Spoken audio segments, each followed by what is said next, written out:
Welcome back to another technical deep dive here in the debug zone.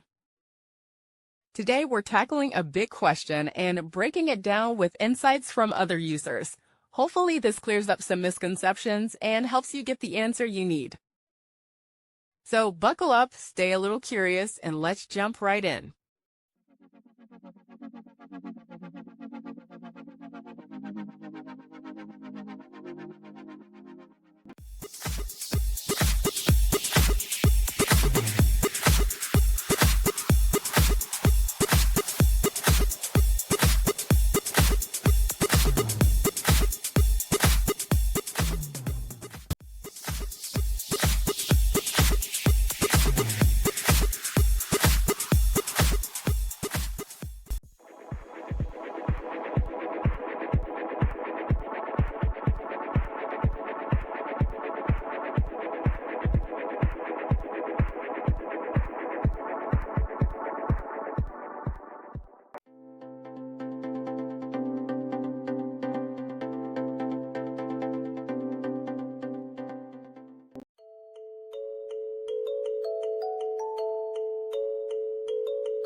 And that's a wrap.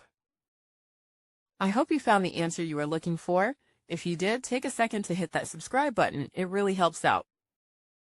And let me know in the comments which solution worked best for you. See you next time in the debug zone.